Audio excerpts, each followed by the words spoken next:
Hey hello, welcome to my channel. मैं हूँ लिप्सा और आपको स्वागत है मेरे चैनल पे जिसका नाम है सनशाइन टैरो वर्ल्ड। कैसे हो आप सब लोग? उम्मीद करती हूँ बहुत अच्छे होंगे और एक खुशी खुशी माहौल में आप न्यू ईयर में एंटर कर रहे होंगे। और ये रीडिंग लाई हूँ मैं स्कॉर्पियंस के लिए, जो कि है वृश्चिक राशि। तो जनवरी में आपकी एनर्जी कैसी रहेगी, आपके आसपास की एनर्जी कैसी रहेगी, आपकी थिंकिंग, आपकी पर्सनालिटी कैसी रहेगी, उसके साथ आपको कैसे डील करना चाहिए और यूनिवर्स की तरफ से आपके लिए क्या मैसेज या क्या गाइडेंस है वो भी देखेंगे। तो मैंने यहाँ पर कार्ड्स को पहले ही शफल करके रख लिए थे कि ज़्यादा टाइम टेकिंग ना हो और मैं आपके लिए मैसेजेस अच्छे से चैनल कर सकूं और आपके साथ बात कर सकूं। तो यहाँ पर है कुछ ओरेकल मैसेजेस, मैं यहाँ पर सेलेक्ट कर देती हूँ इसको। पहले हम टैरो से देख लेते हैं आपके लिए क्या मैसेजेस हैं और फिर देखते हैं। Queen of pentacles, S of swords, okay, seven of cups, strength, the lovers and the tower. Okay, आपको कार्ड सारे दिख रहे हैं गाइस? ठीक है, मैं यहाँ पर बता देती हूँ जिसका भी सन मून राइजिंग अगर स्कॉर्पियो हुए तो वो आप ये वीडियो देख सकते हो। और जिसके लिए भी देख रहे हो अगर वो सन मून राइजिंग स्कॉर्पियो हो तो डेफिनेटली यहाँ पर से कोई बहुत सारे मैसेज या फिर कोई एक भी मैसेजेस आपको रेजोनेट कर सकती है। ठीक है, तो मैंने अभी तक जितने सारे कार्ड्स जितने सारे साइंस के लिए निकाले हुए हैं, सारे कार्ड्स में एक नई दिशा, एक नई सोच को दर्शा रहा है। सब लोग एक नई सोच के साथ आगे बढ़ रहे हैं। वैसे भी फिलहाल जनवरी का महीने के लिए हम देख रहे हैं तो जनवरी में सब कुछ नया नया होता है, नई सोच होती है, सब लोग एक नई सोच के साथ आगे बढ़ते हैं। तो यहाँ पर भी आया है the S of swords card. वो दिखाता है कि आप लाइफ में आपको एक क्लैरिटी मिली है। पास्ट 2020 में आपने जो कुछ भी झेला, जो भी सिचुएशन से आप गुजरे, आपको कुछ सीख मिली है उसी से और एक क्लैरिटी मिली है अपने लाइफ के साथ कैसे डील करना चाहिए। अपने यहाँ पर S of swords queen of pentacles के साथ क्लैरिफाई हुआ है। तो यहाँ पर बहुत सारे लोग ऐसे हैं जिन्होंने पैसे का वैल्यू समझा है और उन्होंने बहुत ज़्यादा परेशानियाँ झेली है अपने जॉब में, अपने फाइनेंस में, अपने करियर में बहुत सारे उतार चढ़ाव देखे हैं और उनको इतनी नॉलेज हो गई है कि पैसों को कैसे संभाला जाता है और पैसा कैसे कितने मुश्किल से अर्न किए जाते हैं, उनको ये समझ आ चुकी है। तो अभी क्वीन ऑफ पेंटिकल्स के एनर्जी में वो लोग हैं और आप लोग सोच रहे हो कि मुझे 2021 में कुछ ऐसा करना है जिससे मुझे पैसों से फ़ायदा तो होगा ही, पैसा को कैसे यूटिलाइज़ किया जाए वो भी आपको पता है। आप एक ऐसी एनर्जी में आप हो जाने वाले हो जिससे कि पैसे को मैनेज करना आपको बहुत अच्छे से आता होगा और आप बहुत अच्छे से मैनेज कर भी सकते हो क्योंकि पास्ट में आपने बहुत सारी चीज़ें ऐसे देखी हैं और आप एक नई प्लानिंग के साथ, नई सोच के साथ आप आगे बढ़ रहे हो। यहाँ पर और भी बहुत सारे लोग होंगे जिनकी जो लोग बहुत सारे चीज़ में उनके सामने बहुत ज़्यादा ऑप्शन है। ठीक है, उनके दिमाग में बहुत सारे ऐसे ख्याल आते हैं, बहुत सारे काम हैं उनके सामने, जैसे कि एक ही साथ में सारा काम करना है और वो उसी सोच में डूबे हुए हैं। बहुत सारे चीज़ों में अपना हाथ डाले बैठे हैं कि हमको ये भी करना है, ये भी करना है, ये भी करना है और वो भी करना है। लेकिन यहाँ पर आपके अंदर स्ट्रेंथ तो बहुत है गाइस, लेकिन कभी कभी ऐसा सिचुएशन पे आ जाता है कि इतने सारे चीज़ को मैनेज करते करते आप थोड़ा सा परेशान हो जाते हो। ठीक है, तो जनवरी में आपको आपकी एनर्जी ऐसी है कि स्ट्रेंथ आप में बहुत है, पावर आप में बहुत है, लेकिन आपके सामने बहुत सारे काम पड़े हुए हैं। आप सारे चीज़ में अपना एनर्जी इन्वेस्ट करना चाहते हो। लेकिन मैं यहाँ पर एक और चीज़ बता दूँ, आपको अपना काम स्ट्रेंथली करना तो है, लेकिन एक चीज़ के बाद एक चीज़ के बारे में सोचना चाहिए। लेकिन आप डिज़र्व करते हो इतना सारा, सारे चीज़ को आप डिज़र्व करते हो, सारे चीज़ में आपकी एनर्जी जा रही है, आप उसके बारे में सोच भी रहे हो और उसको करने की भी ख्वाहिश रखते हो और आप में वो स्ट्रेंथ है भी। लेकिन अगर ऐसा भी देखा जाए तो सारे चीज़ में अगर अपना हाथ आजमाएंगे तो कोई भी काम ठीक से ढंग से नहीं होगा। इसीलिए अगर आप एक सजेशन के रूप में इसको देखें कि तो यहाँ पर ये कार्ड से ये बताते हैं कि एक के बाद एक को काम करना चाहिए, तो आपको वो काम एक इजी वे में हो जाएगा। और डेफिनेटली आपको अगर अपने करियर के बारे में सोच रहे हो तो वो भी हो सकता है कि आप जो चीज़ में अभी ट्राई कर रहे हो उसके बारे में सोचिए, अगर वो चीज़ नहीं हो रही तो दूसरे चीज़ में आप जा सकते हो, ठीक है। और यहाँ पर और एक मैसेज आ रहा है कि बहुत सारे लोगों के लाइफ में टावर मोमेंट आ चुका होगा या फिर टावर मोमेंट आने वाला है। अगर आप कोई रिलेशनशिप में हो तो उसी रिलेशनशिप में अगर टावर मोमेंट नहीं आया तो ये महीने में ऐसा कुछ हो सकता है, आउटर ऐसा कुछ हो सकता है प्रॉब्लम, या फिर कोई कॉन्फ्लिक्ट हो सकता है कि आपके लाइफ में टावर मोमेंट आ सकता है जो कि आपके फ्रेंड्स के साथ या फिर आपके पार्टनर के साथ कोई भी इश्यूज खड़ा कर सकता है। इसीलिए अपने वो वर्ड के साथ, अपने बिहेवियर के साथ थोड़ा सा ध्यान दीजिए कि कहीं आप किसी को हर्ट ना कर रहे हो। अगर आप अपनी तरफ से एनर्जी को बैलेंस रखोगे, अपनी तरफ से अगर एनर्जी प्योर रखोगे तो काफ़ी हद तक कोई भी चीज़ टल सकती है। अगर आप ठीक हो, आपके सामने कुछ चीज़ ऐसा हो रहा है तो वो डेफिनेटली आपको एक क्लैरिटी देगी। आपके लाइफ में कोई भी चीज़ आपसे छुपी हुई थी वो आपको पता चली तो आपके लाइफ में एक टावर मोमेंट आया, तो आपको डिसाइड करना चाहिए कि वो जो सिचुएशन था या फिर वो जो रिलेशनशिप था आपको सर्व कर रहा था या नहीं, या फिर आप ऐसे ही उसमें घिसे पिटे चले हुए थे। तो आपको तभी डिसाइड करना है कि आपको ये मोमेंट में क्या करना चाहिए।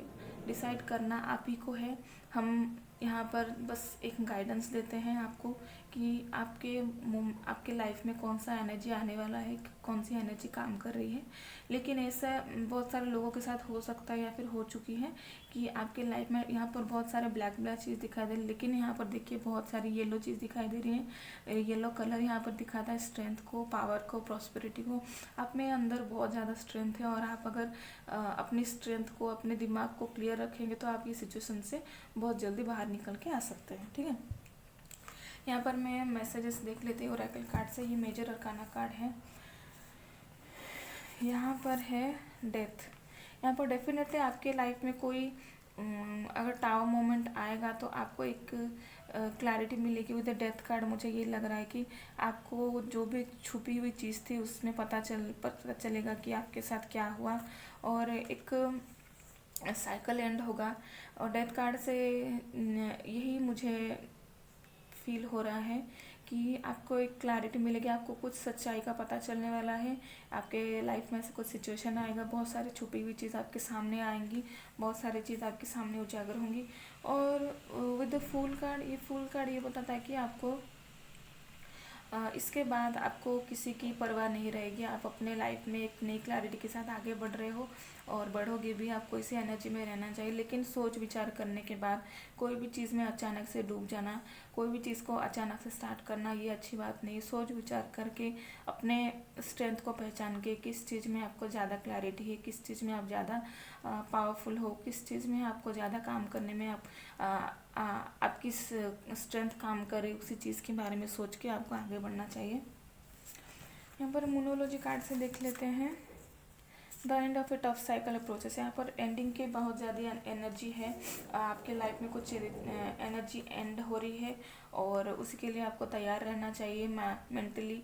और यहाँ पर being love into the situation, आपको सिचुएशन में लव तो लाना ही चाहिए, क्योंकि यहाँ पर द लवर्स कार्ड आया है। ये बताता है कि bring love into the situation, आपको कोई भी सिचुएशन में हार नहीं माननी है। और कोई सिचुएशन आ भी रही है, टावर मूवमेंट आ रही है, तो आपको खुद से इतनी पावरफुल होनी है कि आपको उसको हैंडल करने की ताकत मिल सके। खुद के अंदर वही ताकत होनी चाहिए। उसी चीज़ के लिए आपको और एक चीज़ करना चाहिए, don't let pride get in a way. आपके रास्ते में, आपके रिलेशनशिप में, आपके कोई काम में अपनी प्राइड को, अपनी ईगो को सामने मत लाइए। लेकिन अगर आप कोई भी चीज़ में ज़्यादा ईगोस्टिक हो जाते हो, अपने बारे में ज़्यादा सोचते हो, तो डिवाइन आपको मैसेज दे रहे हैं कि ये टावर मोमेंट हो सकता है, आपकी वजह से आ सकती हो, आपकी बिहेवियर, आपकी सोच की वजह से आ सकती हो। यहाँ पर ये बोल रहा है कि the end of A tough cycle, एक सिचुएशन एंडिंग होने के टाइम पे कोई भी सिचुएशन में आप आउटर सिचुएशन को तो बैलेंस नहीं कर सकते, लेकिन उस सिचुएशन में अपनी इनर स्ट्रेंथ को बजाय रखते हुए आप वो सिचुएशन को कैसे मैनेज करते हो वो आपके ऊपर डिपेंड है। तो यूनिवर्स आपको ये मैसेज दे रहे हैं कि कोई भी सिचुएशन जो कि बहुत ही ज़्यादा डार्क हो, उसी सिचुएशन में खुद को लाइट करके रखिए, खुद की सोच को प्योर करके रखिए। वो सिचुएशन से आप ऑटोमेटिकली बहुत अच्छे से बाहर निकल के आ सकते हो, क्योंकि इट्स टाइम टू राइज। ये टाइम ही राइज करने का है, कोई नेगेटिविटी में फंसना नहीं है। आप आगे बढ़ रहे हो अपने करियर में, अपने फाइनेंस को देख रहे हैं। आपने बहुत सारी चीज़ पास्ट में देखे हुए थे, पैसों के मामले में कमी की वजह से आपके लाइफ में आपने बहुत सारी चीज़ ऐसे झेले हुए हैं। आपने समझा हुआ है पैसे की वैल्यू क्या है, आपने समझा हुआ है। इसीलिए खुद को ऐसे नेगेटिविटी में, ऐसे नेगेटिव एनर्जी में स्टक मत रखिए। खुद को पहचानिए। ज़िंदगी में आपको बहुत सारे अपॉर्चुनिटी मिलेंगे, आपको एक क्लैरिटी मिलेगी ग्रो करने के लिए, अपने लाइफ में खुद को ग्रो करने के लिए, फाइनेंशियली ग्रो करने के लिए आपको बहुत ज़्यादा यहाँ पर अपॉर्चुनिटी मिल रही है। तो आपको खुद को राइज करना चाहिए। यहाँ पर मैं मैसेज पढ़ देती हूँ। No matter what's happening in our lives, we always have the potential to rise above it. Rising is one powerful choice away. Rise out of our negative thoughts or our limit beliefs. Rise out of our comfort zone or our complaints. Rise out of our slums or out of the potato chip bag. Get up and rise. What are you waiting for darling. यहाँ पर rise करने के लिए universe आपको बोल रहे हैं, अपने बारे में सोचने के लिए, नई सोचने के लिए। एक नई सीख आपने पाई हुई है पास्ट में और उसके ऊपर काम करने के लिए, क्योंकि यहाँ पर जो भी आपके सिचुएशन आए थे पास्ट में, उससे आप कुछ सीख लेके आप हील हो रहे हो। You are healing. This card is telling that you are healing. Okay, healing happens in seasons. It can't be rushed or forced to fit a schedule. So often we curse the seeds that haven't taken root, failing to realize it's not their time. They need more water, sunlight, and care. Bullying ourselves blocks regeneration. Also, sometimes the healing we are focused on isn't the healing that's taking place. There is a much deeper healing going on. Be patient, dear one. You are healing. कोई भी चीज़ healing के लिए time लगता है और आप time ले रहे हो, this is very good. But healing करने के साथ साथ अपने आप को खुश रखना सीखिए। यहाँ पर यही बोल रहा है कि कोई भी चीज़ का एक टाइम होता है। हीलिंग के लिए भी बहुत टाइम होता है। एक जो सीड है उससे एक रूट निकल के एक पौधा होकर एक पेड़ बनने के लिए भी एक टाइम लगता है। इसीलिए आपको खुद को हीलिंग करना चाहिए और जो डीप हीलिंग होता है वो आपके अंदर काम कर रही है। आपको टाइम लेना चाहिए। दूसरों के बारे में सोचने के साथ साथ अपने बारे में भी सोचिए। आप हील हो रहे हो और न्यू ईयर में एक नई सोच, नए थिंकिंग के साथ आप आगे बढ़ रहे हो। यहाँ पर ये कार्ड दिखा रहा है प्ले। इसका मतलब हम मैसेज में देखते हैं self care includes having fun. आपको सेल्फ केयर करनी चाहिए, अपने बारे में भी सोचनी चाहिए। आप इतना काम करते हो, इतना स्ट्रेस लेते हो कि अपने बारे में कभी कभी भूल जाते हो। ऐसे कोई सिचुएशन में फंस जाते हो, आपको बहुत ज़्यादा काम करना होता है। आप में स्ट्रेंथ तो बहुत ज़्यादा है लेकिन आप अपना केयर करना भूल जाते हो। ठीक है। Are you playing enough darling? Do you have enough free time और are you booked to the minute? Life goes by so damn fast. Make sure to have a blast along the way. Play connects us to your childlike curiosity and zest. When life feels too serious, toss aside your to-do list and make room for the stuff that turns you on. Go to the movies, have an adult slumber party, swing at the playground. You are never too old to wee. Let the fun shine and live like a little or a lot. आपको enjoy करना चाहिए। आप बहुत ज़्यादा, मुझे लगता है यहाँ पर बहुत सारे लोग बहुत बिजी रहते हैं अपने शेड्यूल के साथ। अपने काम की वजह से खुद को टाइम नहीं दे पाते, खुद को हील नहीं कर पाते, अपने लिए टाइम नहीं निकाल पाते। थोड़ा सा अपने लिए टाइम निकालिए, थोड़ा घूमिए फिरिए, मस्ती कीजिए, कुछ पार्टी शार्टी कीजिए। न्यू ईयर का माहौल है भाई, थोड़ा सा पार्टी शार्टी कीजिए, अपने फ्रेंड्स के साथ मिलिए। फ्रेंड्स के साथ मिलने से, अपने फैमिली के साथ क्वालिटी टाइम स्पेंड करने से आप भी हील होगे, दूसरों को भी आप बहुत कुछ दे सकते हैं, आपको कुछ नए नए आइडियाज़ मिल सकते हैं। यही है स्कॉर्पियोज की जनवरी की रीडिंग। आपको कैसी लगी है रीडिंग ज़रूर बताइएगा। लाइक कीजिए मेरे यही वीडियो को और मेरे चैनल को भी सब्सक्राइब कीजिए। बहुत सारे अपने फ्रेंड्स एंड फैमिली के साथ शेयर कीजिए। और ये वीडियो देखने के लिए बहुत बहुत धन्यवाद। Thank you so much.